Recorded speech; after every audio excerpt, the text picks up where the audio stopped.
Welcome to another Jurassic World the Game video on this channel. And today is gonna be everything you need to know about tournaments type of vid. And I'm gonna give you all the timestamps of this video if you want to skip, or you already know what you're on about tournaments, so skip through which part you want. And hope you guys do enjoy the video, and I'll see you guys in the next one. Welcome to another Jurassic World the Game video on this channel. Today it's gonna be a nice tournament video, literally everything you need to know about tournaments. And the first thing I want to go through is bracketed tournaments. So it is essential you know what bracketed tournament is, because what Luigi like to do every, I don't know how long, they like to bring out something called the bracketed tournament, and that is where if you're above a certain level, tournaments will become much harder, and if you're below that certain level, tournaments will be very easy. But the thing is, if you're below that certain level, you will only unlock one copy of that tournament creature when you reach Dominator League.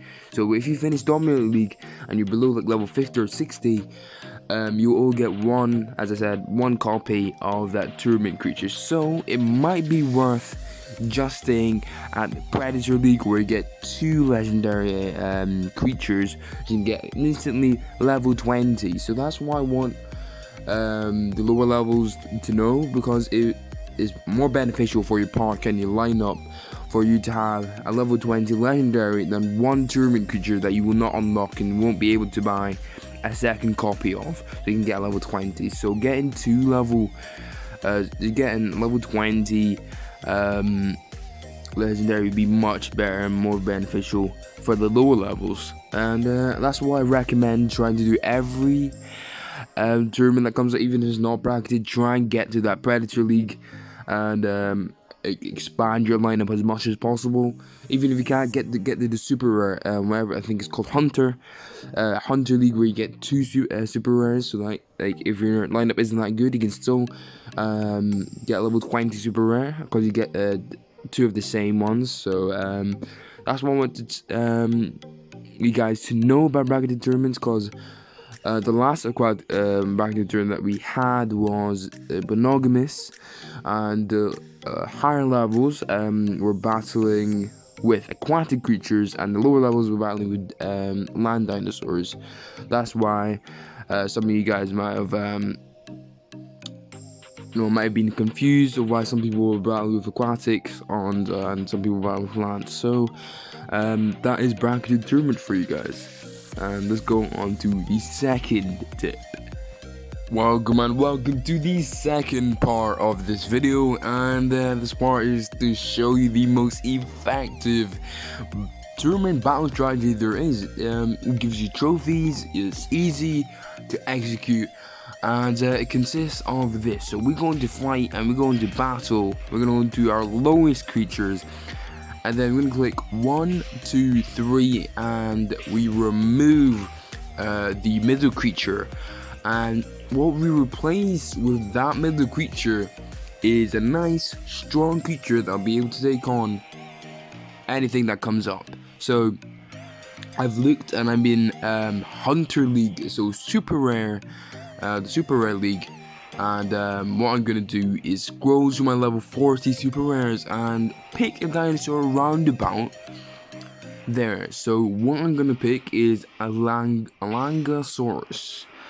Level 40 Langosaurus, roundabout, just a bit stronger than level 40, but that would be, this Langosaurus will be able to easily munch through the opponent's creature. So the reason why we put two banned creatures on either side is because that first Langosaurus, as soon as you go into that battle, you're gonna click reserve. Easy, because more than likely the opponent's creature is gonna be able to kill that Langosaurus in one hit, and you will have one action point, and when it's his turn, he's gonna have two. So no matter what, you're dead. So you might as well go for a reserve, and what that does, it leaves the opponent's creature nice and wide open for your Allosaurus or your strong creature in the middle, to make a decision whether you want to attack or you want to reserve, and easy.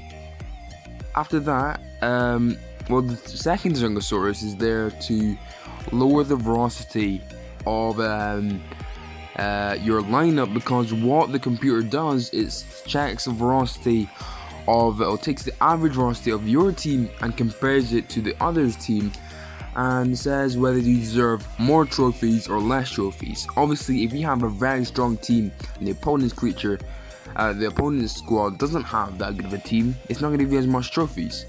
So what those two Jungosaurus do is lower the velocity and tricks the computer into giving you more trophies, even though it was a nice and easy battle for you to go through. So I'm gonna give you an exemplar battle to see how you actually battle this out. So let's go and go straight into it, and you guys will actually see. It'll be beneficial if you guys watch this full battle through, just in case. Look at that, 2 herbivores. This is gonna be easy peasy lemon squeezy. I mean, Nodosaurus only 600 health. My Langosaurus has about 560 attack when buffed. So obviously, I've gone for a reserve because no matter what, this Nodosaurus kills me. So let's see what he does. Takes about 9 seconds to make that decision, but it's fine. So he goes for 2, and he leaves himself nice and wide open for a Langosaurus just to go for 1-2.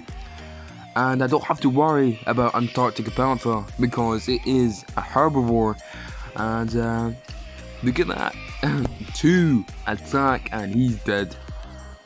He's gone. Antarctica Panther comes in, only 68 attack. What are you gonna do? You're done. Look at my Langosaurus. It's nice and colorful. Adds a bit of spice. So 1, 2. Sorry about that. So we're gonna go for 1, 2, 3, then 1 reserve, because he's dead. Guanlon has nothing against this Allosaurus at all. So even if he goes for a full-on 4, he is dead. Well, not me. I'm not dead. Guanlon is dead. He goes for 3, only 328 damage, and a Langosaurus will be able to munch through this guy. And we'll see how many trophies. Look how easy that battle was for me. 1 level 40 Langosaurus goes through that team. How many trophies? 37 trophies. Only 3 off the maximum you can get. So the maximum you can get is 40 trophies. I could easily gone a bit less on the velocity of that middle creature, and would easily gotten 40 trophies there. 37. That puts me almost at Predator League from pretty much 1 battle. So that is literally the best battle strategy you can do. We'll see what we win. Probably nothing too great from this. 120 DNA. We'll take that. Every little bit helps. And if you guys have enjoyed, and welcome to the 3rd part of this video, whether Dominator League or getting that tournament creature really worth it. And this all depends on your level, really. Obviously this kind of links in with back to the tournament, whether you really want that 1 copy of the creature or not, or 2 or level 20 legendary.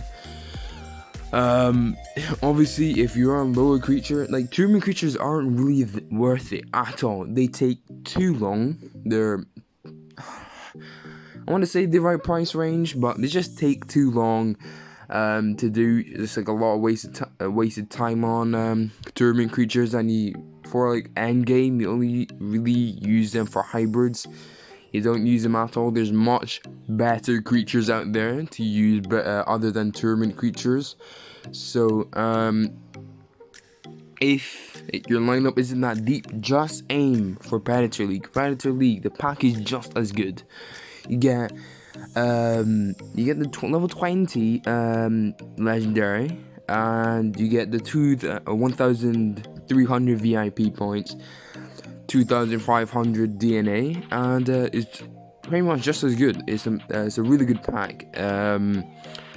So I reckon if your lineup isn't that that far, or that what's the word I want to use, isn't that deep yet. If the lineup isn't that deep, just get the Predator, get the Hunter or something like that.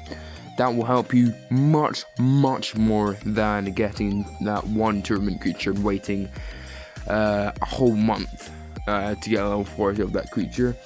But that's why tournament creatures aren't totally worth it unless you are at the end game of Jurassic World.